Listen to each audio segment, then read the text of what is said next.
안녕하세요. 한국건설법무학에서 공동주택 하자소송 전유부분 쟁점사항을 강의하는 신영기 건축사입니다. 오늘 강의는 서울중앙지방법원 감정실무기준에 의해 공동주택법 제36조와 37조 건축공사 표준시방서를 비유해가면서 강의하도록 하겠습니다. 저는 야후 종합건축사 사무소를 운영하고 있으며 건축사와 건축시공기술사 법학박사를 소지하고 있습니다. 법학박사는 건설공사대금 보증제도 개선 방안으로 2015년도에 학위를 받았습니다. 첫 번째 시간으로 첫 번째 내용은 각 세대 대피공간 출입문 도어 체크 미시공 항목에 대해서 이 현황은 각 세대 대피공간의 도어 체크가 설계 기준에서 정한 품질 기준과 달리 미시공된 사항으로 화재 발생 및 비상상황 시 개표 불량에 따른 2차적인 안전사고가 발생되는 사항입니다. 이는 시공사에서 시공 미절감, 시공 편의성 등을 이유로 미시공한 것으로 기능상 지장을 초래하고 설계 기준에서 정한 성상을 갖추지 못하여 품질을 하락시킨 때문에 적절한 보수와 대책을 요구하고 있습니다. 피난 대피 공간은 방화형 도어 체크, 내화형 도어 체크, 일반형 도어 체크를 설치가 될 수 있으나 설계 도면상에 정확하게 명기가 표시되지 않습니다. 또한 어떤 규정에는 도어 체크를 설치할 수도 있고 안 할 수도 있기 때문에 상당히 애매한데 어쨌든 간에 방화문이기 때문에 방화형 도어 체크를 설치를 해야 합니다. 그러면 도어 체크는 세 가지 종류가 있는데 그 중에 방화형 도어 체크는 문을 90도 연 상태에서 문을 놨을 때 문이 고정되어 있다가 화재가 났을 경우에는 문이 자동으로 닫혔을 경우에는 방화형 도어 체크고, 내화형 도어 체크는 문을 90도로 열었을 때 고정되어 있지 않고 불이 났을 때도 자동으로 닫힙니다.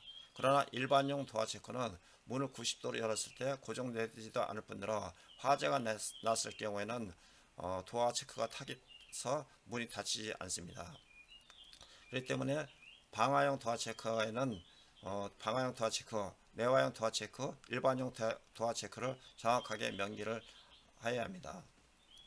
관련 기준은 방화구획으로 사용하는 제26조에 따른 갑종 방화문은 언제나 닫힌 상태를 유지하거나 화재로 인한 연기, 온도, 불꽃 등을 가장 신속하게 감지하여 자동적으로 닫히는 구조로 해야 합니다. 아파트 방화문 시험에는 현관 출입문과 피난기구와 그 다음에 비상계단 정도 이렇게 세 가지를 하는데 거기에 꼭 피난 대피공간 방화문이 들어가기 때문에 적게 사용하더라도 면밀하게 시공을 해야 합니다. 각 세대 완강기 사용에 대해서는 피난기구를 설치한 장소에는 보기 쉬운 곳에 완강기를 설치를 해야 합니다. 완강기의 종류는 크게 노유자시설, 의료시설, 다중이용시설, 그 밖의 시설로 구분이 되며 노유자시설과 의료시설에는 완강기를 설치하지 않습니다. 그렇지만 다중이용업소에서는 2층 이상의 완강기를 설치를 해야 합니다. 그 밖의 구조에서는 3층서부터 10층 이하의 완강기를 설치를 해야 하는데 완강기 설치 기준을 잘못 알고 계신 것은 건물의 층수가 높다면 반드시 설치해야 하는 것이 아니라 이는 잘못된 것으로 완강기는 2층 이상 10층 이하에 사용하며 건물 시설을 따라 설치를 해야 합니다. 노유자시설, 의료시설, 근린생활시설 중 입원실이 있는 의원, 접거론, 조산원과 같이 완강기 이용이 불가능한 대상자들이 주요 이용하는 건물에서는 건물의 층수와 관계없이 완강기 설치 기준이 존재하지 않습니다. 대신 피난료와 승강식 피난기 등을 활용해야 합니다. 그러나 다중이용업소의 영업장 위치가 4층 이하인 경우에는 2층에서부터 4층 모두 완강기를 설치해야 합니다. 그러므로 아파트는 3층서부터 10층까지 완강기를 이용하게 되며 11층부터는 완강기를 설치하지 않아도 됩니다. 세 번째는 각 세대 싱크대 하부에 온수 분배기가 있는데 온수 분배기 안에 보온재를 시공을 하지 않는 경우가 있습니다. 본 화면과 같이 설계 도면에 서프라이, 공급 간의 보온재를 OT를 하게끔 되어 있습니다.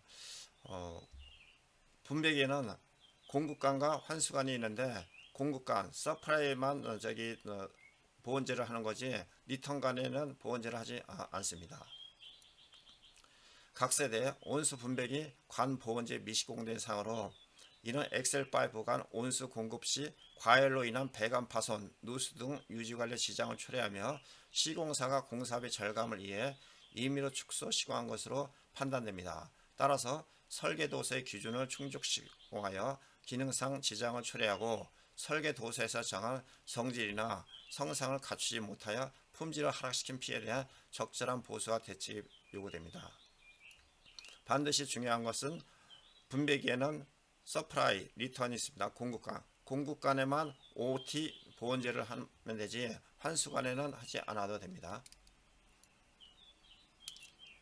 각 세대 욕실 천장 내 배관 관통부 방화구의 일부 미시공 부분이 있습니다. 화장실 천정 점검구를 이렇게 열어서 이렇게 보다 보면은 비트도 있고 배관이 벽면을 뚫고 지나가는 경우들이 있는데 상당 부분 비트 주위에 몰탈 체험을 미시공하거나 배관 관통부에 방화구인 경우에는 거기에 반드시 충진을 해야 되는데 충진을 하지 않는 경우들이 더러 있습니다. 꼭 반드시 시공을 해야 될 것 같습니다.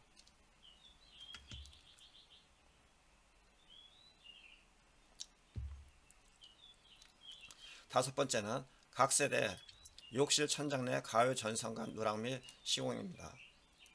내선 규정 제3320정 옥내 등 3320-232 중 이중 천장 내에서 옥내 배선으로부터 분기하여 조명기구에 접속하는 배선은 케이블 배선 또는 금속재 가열 전선간으로 시공하도록 규정되어 있으나 현장 조사 결과 가열 전선간이 시공되어 있지 않아 전선 벗겨짐 등에 의한 누전 사고 위험이 발생되므로 이에 대한 적절한 보수와 대책이 요구되고 있습니다.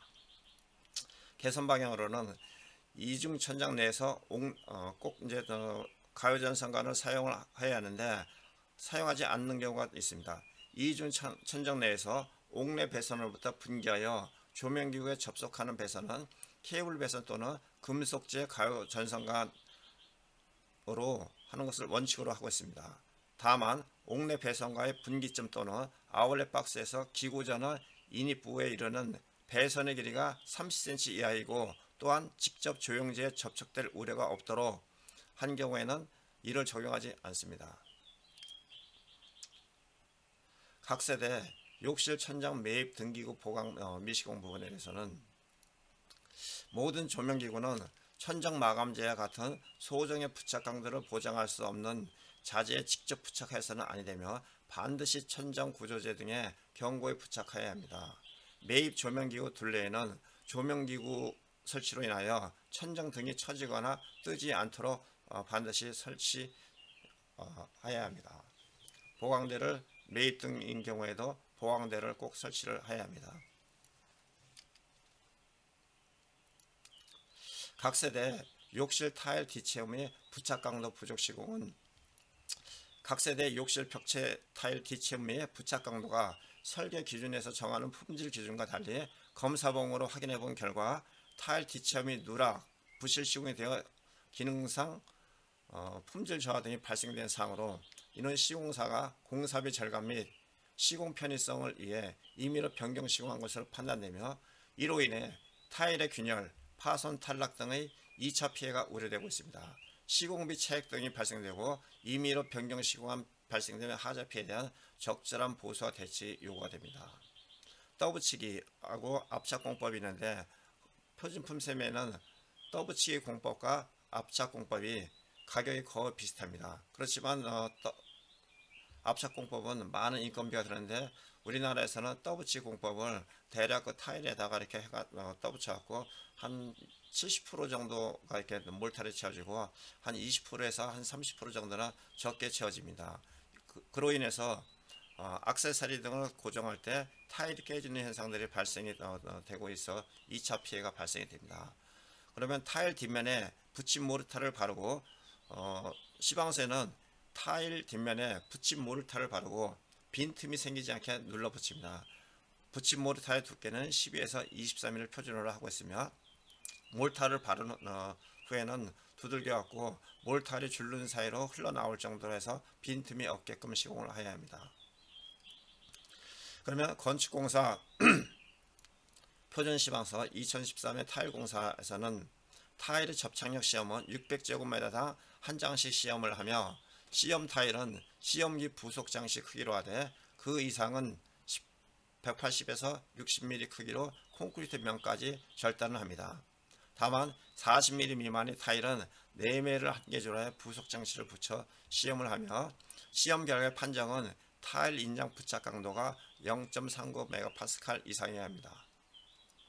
다음은 2014년도 LH 전문 시방서에는 600제곱미터 한 장씩 하며 시험 결과 타일의 접착 강도가 4kPa 세제곱센치 39.2N 이상이어야 합니다. 공동주택의 하자조사, 보수비용 산정 및 하자 판정 기준에는 국토교통부 고시 제2015-951에는 타일, 벽체 타일의 뒷체험이 부족하여 분쟁이 발생한 경우에는 타일의 모든 접착 강도 시험을 실시하여 접착 강도가 0.392MPa 미만인 경우에는 시공하자로 보고 있습니다. 대부분의 현장에서 특히 아파트 공사에서는 LH 공사 시방서를 참자 거의 100기기 정도 수준으로 공사 시방서가 대부분으로 외장 타일에 대한 시험에 대해서만 명기해 놓은 경우가 많습니다. 접착 강도가 4kg 세제곱센치 0.39MPa 39.2N 미만인 경우 공동주택의 시공하자로 보는 만큼 이에 대한 품질 관리가 필요하겠다 하겠습니다. 욕실 문턱 단차 분량은 건설 감정 실무 기준에 화장실 문턱과 타일면의 단차 분량의 하자는 설계도서의 표기 치수를 기준으로 판단을 하고 있습니다. 욕실 단차가 설계 도면과 일치하는 경우에는 슬리퍼가 욕실 문 하부에 걸린다 하더라도 하자가 아닌 것으로 판정을 하고 있습니다. 욕실 단차가 설계 도면과 상이한 경우에는 설계 도면에 표기된 문턱의 단차와 비교해서 배수구에서 문턱까지 직선거리 물매 100분의 1을 고려한 값보다 미달한 경우에 하자로 보고 있습니다. 또한 치수 표기가 없는 경우에는 5cm를 최소 단차 기준으로 판단합니다. 그럼 비용 산정하는 방법은 욕실 발판 매트 설치 비용을 산정합니다. 그러니까 표기가 없는 경우에는 5cm를 하고 5cm 미만이더라도 100분의 1 정도 물매를 형성이 되었으면 하자로 보지 않습니다.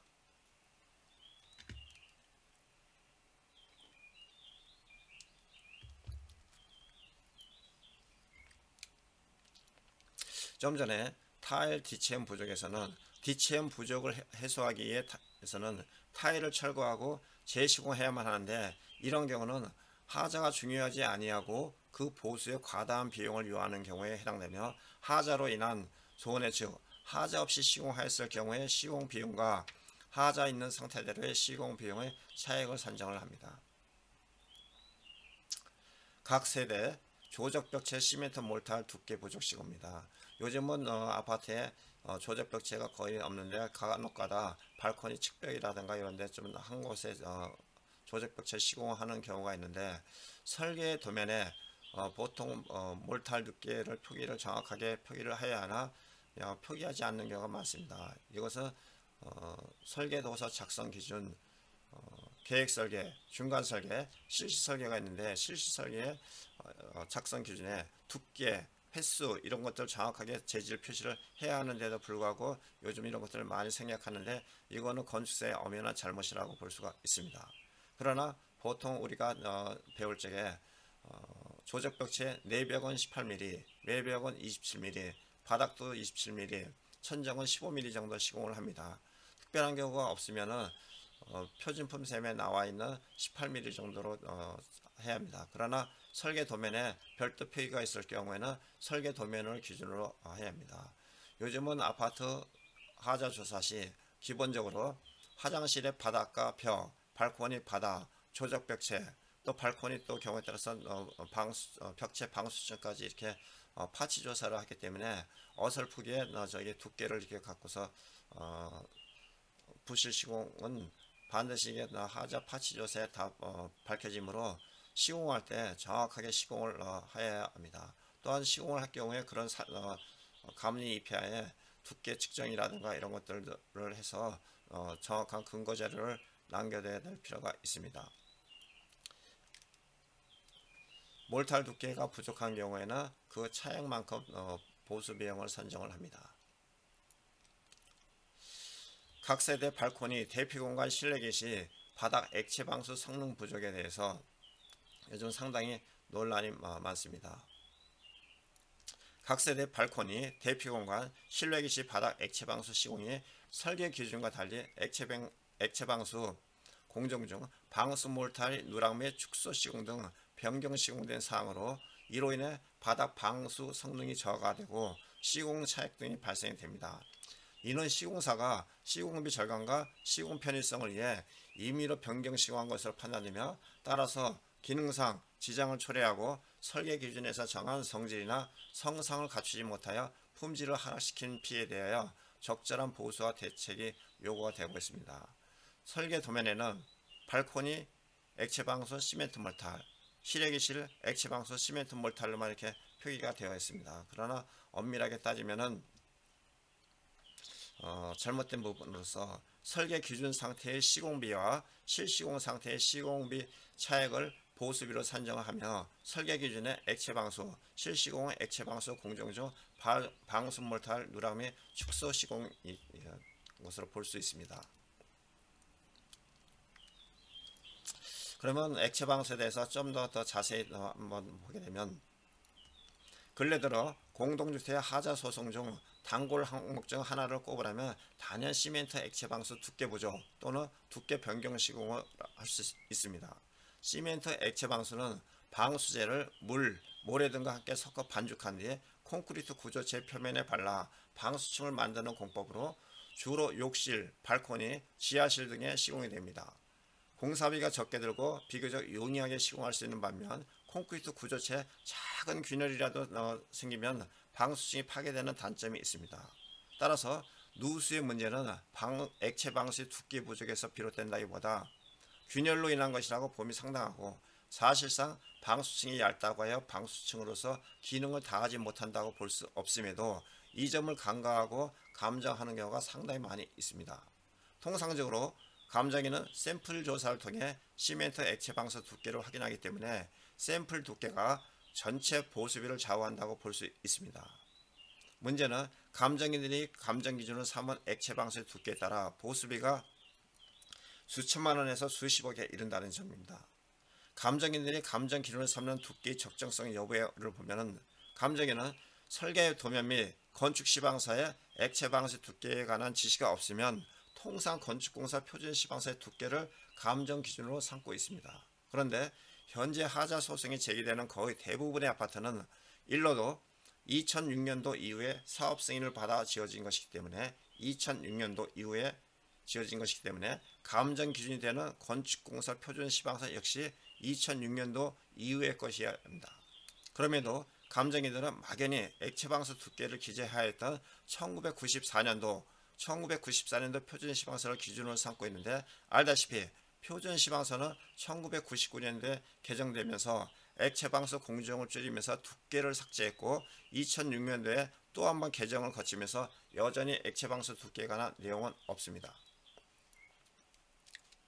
그리고 이와 같이 액체방수 두께를 삭제한 이유에 대하여 표준 시방사를 재개정한 대한건축학회는 시공 단계가 많거나 두껍다고 하여 품질이 우수하다고 정량적으로 평가할 수가 없고, 오히려 두껍게 시공할 경우 넓은 면적을 고르게 바르기 어렵고 방수층이 탈락되는 문제가 있어 현실적인 시공 여건에 부합하지 않는 점, 건축 시공 기술이 점차 발전하고 상향된 품질의 방수제가 개발되고 있는 점에 비춰볼 때 일정 수준의 방수 성능을 확보하는지 여부가 문제될 뿐, 방수 두께의 논의는 더 이상 무의미하다는 입장을 피력한 바 있습니다.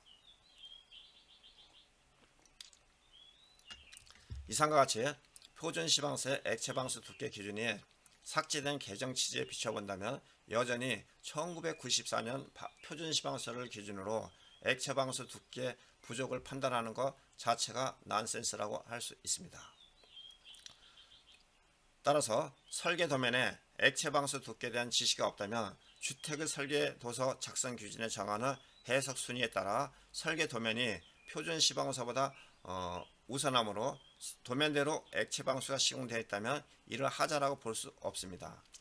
또한 공사 시방서와 표준 시방서를 놓고 보더라도 시멘트 액체 방수가 중대한 기능, 성능, 안전상 시공 기준에 해당하지 않기 때문에 표준 시방서를 공사 시방서보다 우선 적용할 당위성이 없으므로 표준 시방서가 하자 판정의 기준이 될 수는 없을 것입니다.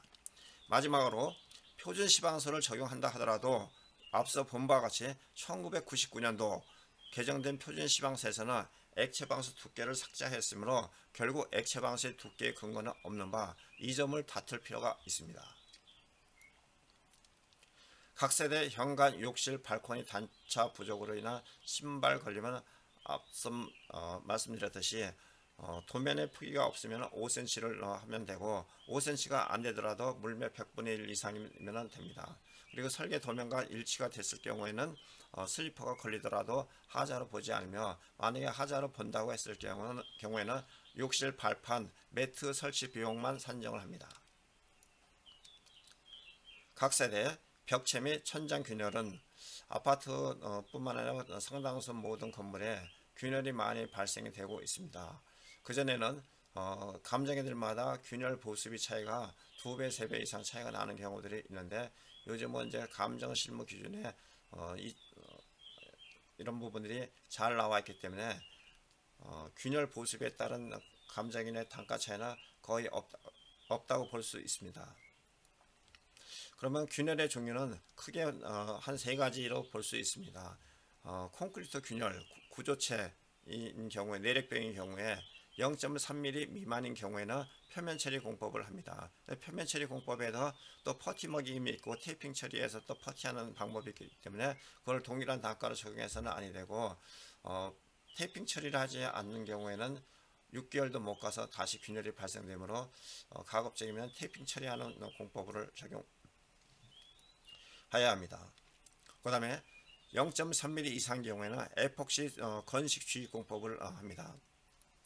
근데 상당수 감정인들이 일부 면적의 길이에 대해서 에폭시 주입 공법을 하는데, 현장에서 보수하는 방법으로는 거의 아파트 외벽에 에폭시 주입 공법을 하는 경우를 보질 못했습니다. 지하층 같은 경우에는 누수 때문에 에폭시 주입하는 경우를 일부 좀 보긴 봤는데, 외벽에는 거의 하지 않았기 때문에 시간이 지나면서 6개월도 안 돼서 다시 균열이 재발생하는 경우가 있습니다.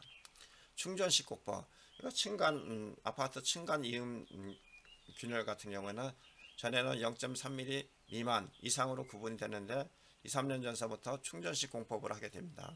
충전식 공법이 0.3mm 이상 표면 처리 공법보다 가격이 한 3배 정도가 더 비쌉니다.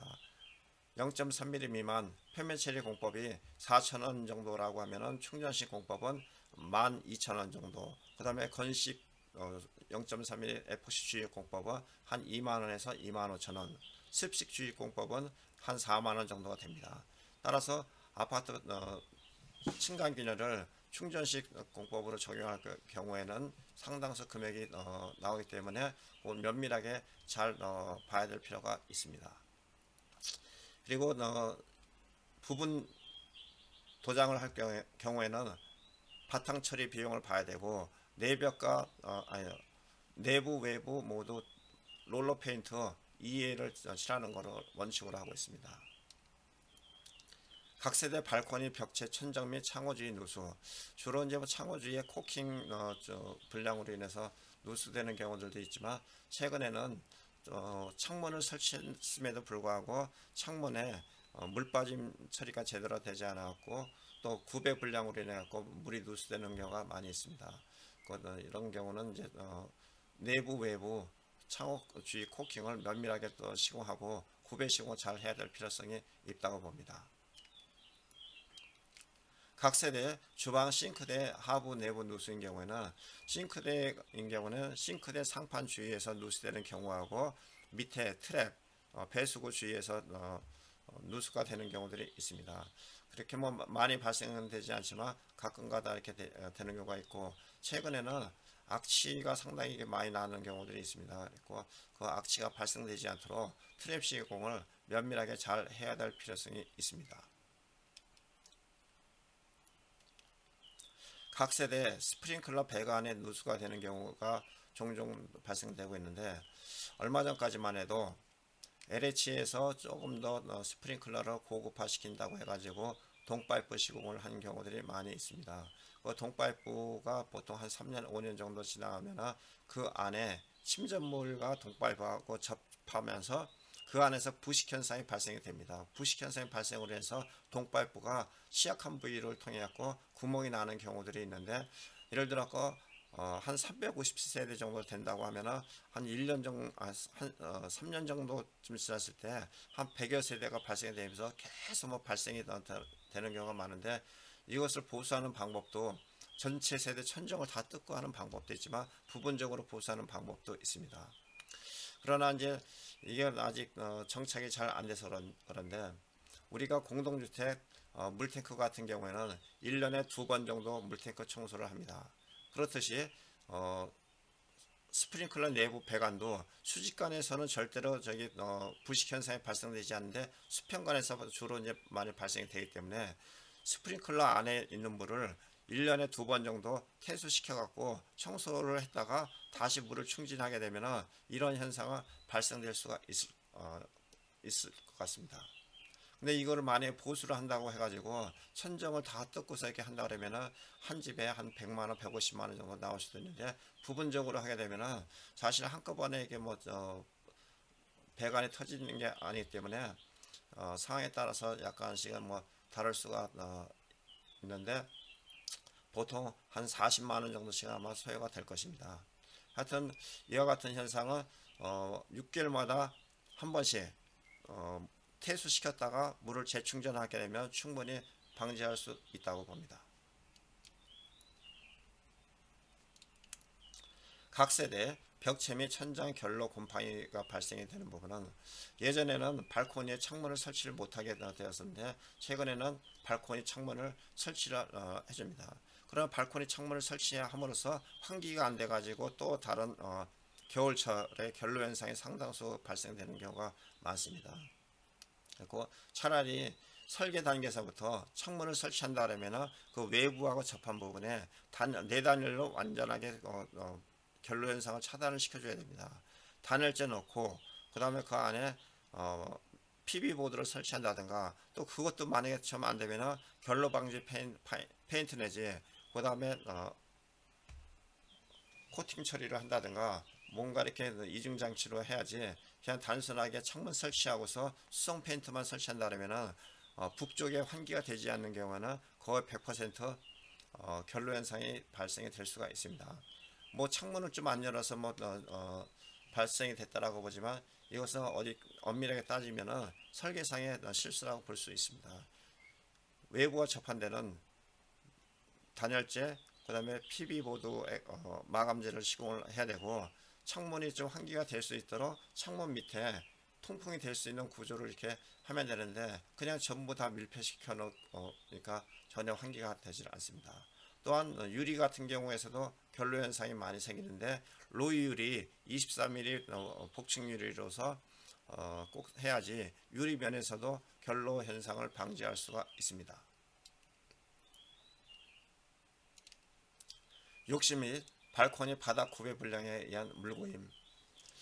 욕실이라든가 옥상 바닥 같은 경우에는 100분의 1 정도 구배 시공을 해야 합니다. 근데 경우에 따라서 문지방 앞에서는 100분의 1 정도 시공이 되는데, 양변기 주변이라든가 이렇게 보면은 거기서는 구배잡기가 쉽지 않습니다. 하여튼 그래도 물이 고이지 않게끔 배속으로 좀 약간의 구배 정도 시공을 해야 할 것 같습니다.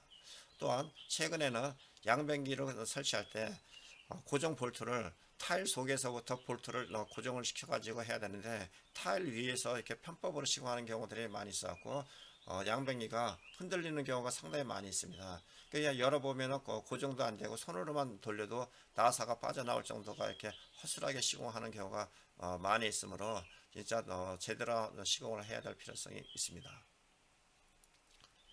입주자들은 평생 한번 내지 한번 갖기를 원하는데, 양변기 하나 제대로 시공을 못해 가지고 사용에 엄청난 불편을 갖고 있으면 그 시공에서 얼마나 원망이 많겠습니까? 각 세대 창호 출입문 주의, 창호 결로 곰팡이. 아까도 이렇게 뭐 말씀드렸듯이 로이유리 시공해야 되고, 창문 주위에 단열재, PB보드 해야 됩니다. 그 다음에 다용도실 같은 경우에는 꼭 스틸문 설치하지 않아도 되기 때문에 목재물이라든가 플라스틱물을 해가지고 결로 현상을 좀 약간 차단시켜 주는 것도 하나의 방법으로 볼 수 있습니다. 각 세대 창호 균열, 파손, 개폐 불량, 시공 불량 등이 있는데, 창문들이 물론 이렇게 잘 안 닫히는 경우들도 있고, 내장문인 경우에 이렇게 문을 닫았을 때 가운데 수직이 딱 일치해야 되는데, 윗부분하고 밑에 부분하고 1, 2cm 정도 틈새가 있고, 옆으로 닫았을 때 또 이게 수직도가 안 받고, 문이 또 자동으로 열린다든가 이런 부분들이 있습니다. 근데 이런 부분들의 가장 상당 부분의 주 원인은 눈에 보이지 않는 문틀이 있으면은, 문틀 보통 이제 이중창으로 하게 되면은 문틀 폭이 보통 한 210mm, 230mm 정도가 됩니다. 그러면 그 안에 창문 크기 폭에 따라 가지고 그 안에 보강대를 한 개를 집어넣느냐, 두 개를 집어넣느냐 달라질 수가 있습니다. 그러면 그 한 개를 집어넣는데 각 파이프 크기를 몇 곱하기 몇, 두께 몇을 사용한다, 이런 것들이 정확하게 도면에 나와 있어야 되는데 도면에 안 나와 있어요. 그러다 보니까 뭐 현장에서도 샵 드로잉도 제대로 그리지도 않고 대충 하고, 경우에 따라서는 뭐 빠뜨리는 경우들이 있습니다.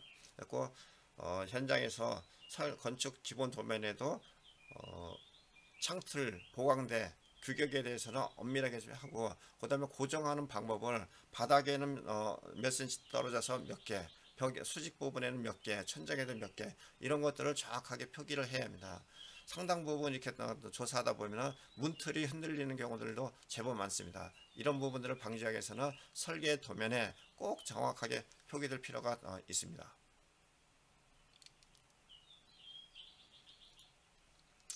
각 세대 발코니, 도장, 방리, 방라. 발코니에 특별하게 표기에 없는 경우에는 거의 상당 부분이 수성 페인트로 이렇게 칠하고 맙니다. 수성 페인트로. 뭐 누수되는 거는 또 별도의 문제지만, 수성 페인트 발코니 같은데 단순하게 해서는 아니 되며 최소한도 결로 방지 페인트를 한다든가 탄성 코팅으로 이렇게 시공을 해야 합니다. 근데 그것도 뭐 임시 조치지, 근본적으로는 발코니 같은 경우에는 단열재 뭐 50mm PB보드 10mm 정도 이 정도 해야 됩니다. 근데 발코니에 5cm 튀어나오면 엄청나게 많이 튀어나오기 때문에 아이스피크라든가 고기능성 단열재를 사용해서 PB보드에서 최소 두께를 한 2cm, 3cm 안에 마무리 질 수 있는 공법으로 시공을 해야 합니다.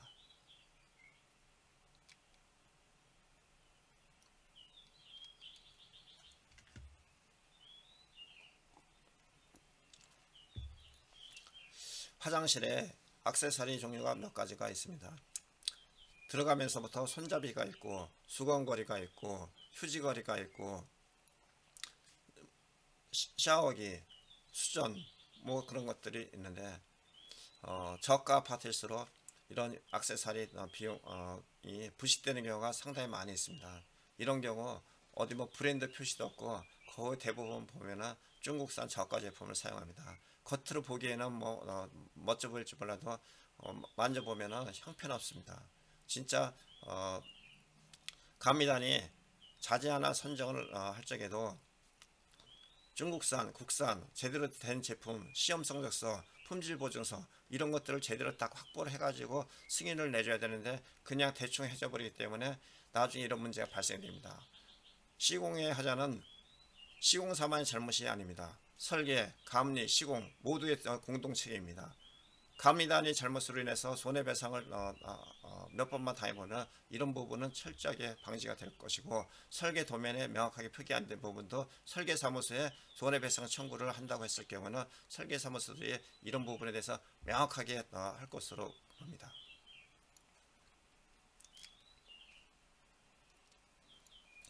거실 바닥 마감재는 온돌마루, 뭐 강마루, 강화마루 뭐 여러 가지 종류가 있는데, 강화마루하고 강마루의 차이점은, 강화마루는 들뜬공법이고 강마루는 몰탈의 본드 접합공법입니다.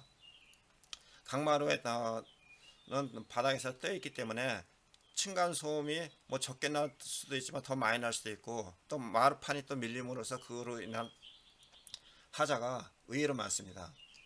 그리고 강마루 같은 경우에는 걸레바지 있는 쪽에서 한 7mm, 8mm 정도 또 돌아가면서 띄워놓는데, 그게 맨발로 다닐 때 밀리면서 여러 가지 틈새가 많이 발생이 됩니다. 그리고 미장면이 조금 약간 일정하지 않더라도 면가리를 해가지고 강마루 본드 접합공법으로 해야지 이런 하자 부분을 좀 방지할 수 있다고 봅니다. 그리고 설계 도면상 모델하우스의 어떤 회사 제품, 중국산 제품은 진짜 국산에 비해서 한 반값 정도도 안 되는데, 겉으로 봐서는 이렇게 잘 모르지만 2, 3년 지나면 확 표시가 납니다. 이런 것들도 어느 회사 제품 모델명까지 정확하게 설계 도면상에 표기를 하고, 그런 제품이 실질적으로 써졌는지 그런 것들을 확인할 수 있게끔 다 근거 자료를 만들어 놔야 됩니다. 각 세대 걸레바지 몰딩 파손, 최소한도 걸레바지하고 천정의 몰딩 같은 경우에는 중밀도 MDF 제품에 랩핑된 제품을 써야 되는데, 최근에는 뭐 저가용으로 해서 플라스틱 안에 비어있는 제품을 이렇게 사용하는 경우가 있습니다. 적은 충격에 파손되는 경우가 있기 때문에 이런 것은 설계 단계에서 정확한 재질 표시, 또 시공하는 단계에서도 그런 것들이 면밀하게 사용이 되는지 봐야 될 것 같습니다.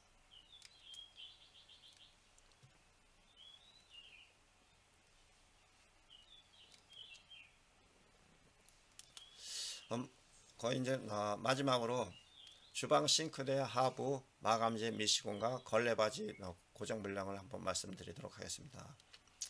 설계사무소에서 설계를 할 적에 주로 이제 뭐 사업성 검토 위주로 하다 보니까 이런 부분까지 다 발견되지 않는데, 싱크대 하부에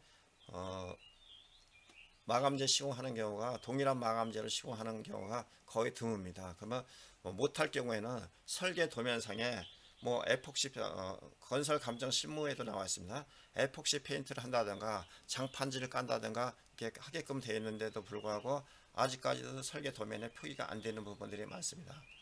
최근에 저도 이제 입주하려고 아파트 가봤는데, 그 현장 최근에 짓는 그 유명 브랜드 있는 건설회사인데도 불구하고 아직도 싱크대 밑에 마감재를 시공을 하지 않습니다. 아직 시공회사에서 그런 부분을 잘 느끼질 못하는 것 같은데, 싱크대 하부 마감재 미시공은 100% 미시공으로 보상을 해줘야 됩니다. 그것뿐만 아니라 싱크대 하부 벽체 뒤에 마감재 뒷부분 거울 뒤라든가, 그 다음에 뭐 냉장고 뒤, 가구 뒤에 이런 데들도 정확하게 도면에 표시를 해야 되고, 진짜 그게 필요로 하게 되면은 꼭 도면에 다 특별하게 표기가 없으면은 무조건 다 해야 되는 겁니다. 표기가 있으면은 안 할 수도 있는데, 안 했을 경우는 그런 명분이 다 또 있어야 되고, 그 대체 시공을 해야 합니다. 건설 감정 실무 기준에 싱크대 바닥 하부에는 에폭시 페인트 또는 장판지 마감으로 하도록 되어 있습니다. 근데 나중에 다 되고 나서 이거를 보수를 한다고 했을 때, 시공하는 과정에서 에폭시 페인트라든가 장판지 까는 거는 그렇게 많은 비용과 시간이 소요되지 않습니다. 그런데 나중에 사용하다가 이것을 다시 공사를 한다고 했을 경우에는 그 싱크대 그 좁은 공간에 페인트 칠을 어떻게 할 것이며 장판지를 어떻게 깔겠습니까? 싱크대 드러내고서 다시 시공을 하다 보면 싱크대 하나 드러냈다가 다시 재시공하는데 최소 30만원에서 50만원 정도 소요가 될 수가 있습니다. 마감재 시공 별도라도. 일할 때 그거 하게 되면은 15,000원 내지 2만원 정도밖에 안 들어가는 거를 나중에 40만원, 50만원 정도 소요되는 비용이 들어갑니다. 또한 걸레바지도 고정하는 방법이 고정대를 정확하게 설치해서 발로 건드려도 밀리지 않게끔 시공해야 되는데, 살짝만 건드려도 걸레바지가 밀리는 현상이 많이 발생되고 있습니다. 이것도 면밀하게 좀 시공할 필요가 있습니다. 이상으로 한국건설법무학회 첫 번째 공동주택 전유 부분 하자 부분 쟁점 사항에 대해서 강의를 하였습니다. 본 강의에 대하여 간단한 문의 사항이 있을 경우에는 010-3003-3190이나 이메일 yahoo 숫자 2222 야후 2222 골뱅이 한멜릿으로 보내주시면 좋겠습니다. 감사합니다. 다음 시간에 좀 더 나은 내용으로 찾아뵙겠습니다.